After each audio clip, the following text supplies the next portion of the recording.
So the big question is this: how do investors like us who trade options and manage our own money generate income regardless of where the stock market goes, and do it all in a way that lets us make time for the people and things we love, and yet still build wealth and remain profitable? That's the question, and this podcast will give you the answer. I'm your host, Kirk Duplessis, and you're listening to The Daily Call from Option Alpha.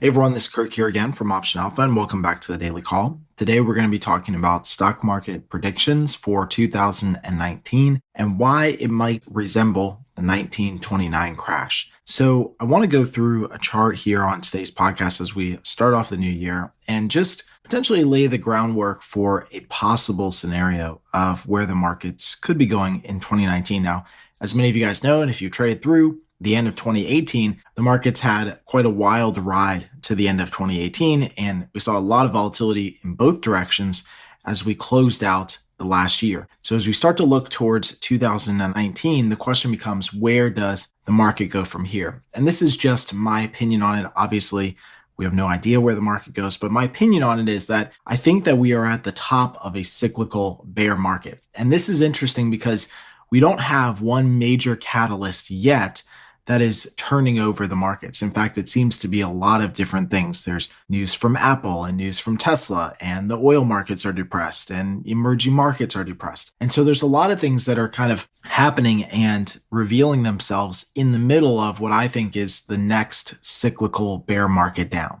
And so this is important because as investors and traders, we have to understand, okay, when these cyclical bear markets come, these massive bear market moves, how might they develop? How might they unfold over time? And I don't think that this particular move that we're in right now is going to be a major crash straight down and then straight back up like we saw in 2008, 2009. 2008, 2009, I think was a little bit different in the sense that we crashed pretty hard and then we rebounded just as hard. And I don't think we're going to be going through that. I think what we're going to see this time around is something that might resemble the 1929 crash and the ensuing decline in the markets that happened over the next 2.5 years. So what most people don't know, and I'll go through this kind of chart here, you can search this chart online and just kind of look at the Dow Jones Industrial Average during the depression and the crash of 29 to basically 32. But what most people don't know is that the crash in 1929 was just really the tip of the iceberg. In fact, when the Dow went from about 375-ish points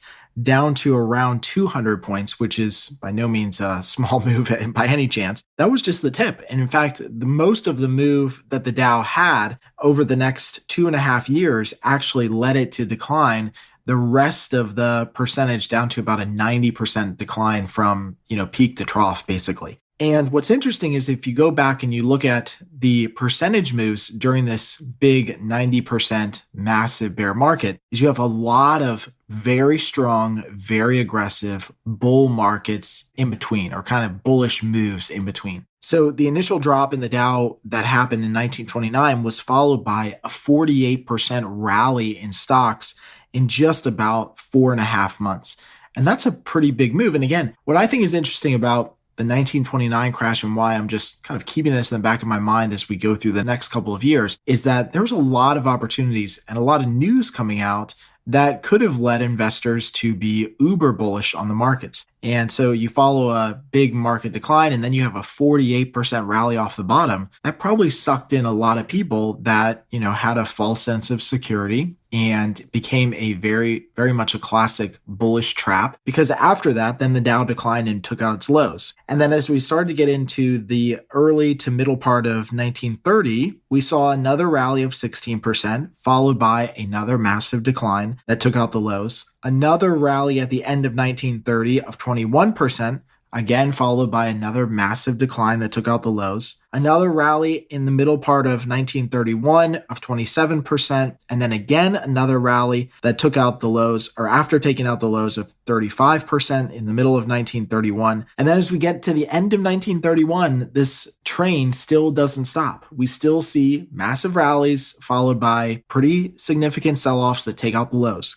And so as we get to the end of 1931, we saw again another rally of 35%, followed by more selling that took out the lows. Another rally at the end of 1931 of 20%, again followed by the final blow, the final down move in the markets that took out the lows. And it wasn't until the middle of 1932, so basically about 3.5 years, that we finally saw a significant rally enough to make a bottom in the markets during this time period. So again, the reason I go through this and I talk about all these different numbers and percentages is just to let you know that within one massive bear market, we can find many bull markets. And this is interesting for two reasons. One, so that we know that there's generally going to be a two-sided market, and we don't know to what extent markets are going to move, but we know that markets are going to be two-sided even in the face of a massive cyclical bear market. And two, to understand that maybe we shouldn't get sucked into either direction, that we should play things pretty close to our chest, that we should reduce our duration, meaning trade shorter term securities generally. So we don't want to go out 90 days. We want to stay around the 30 to 45 day window so that we have time to quickly adjust and move with the market as the market moves, whatever direction it goes. And so again, I thought this was interesting as we started off the year. Again, I have no idea where the market's going to go. I'm not making this major bold prediction, but if we are in the middle of a cyclical bear market, which is what I believe, then I think that we could find many bullish market moves here. And I think we just have to be careful and cautious not to get sucked into any one direction and still maintain our overall neutral bias. So hopefully this helps out. As always, if you have any questions, let me know. And until next time, happy trading. Thanks for joining us on the Daily Call. Be sure to subscribe right now for more daily options trading ideas, strategies, and tactics to help you learn how to place smarter, more profitable trades. And if you like what we're doing, don't forget to give us a rating and a review so we can continue to bring you the best daily content possible. We'll see you again tomorrow, right here on the Daily Call from OptionAlpha.com.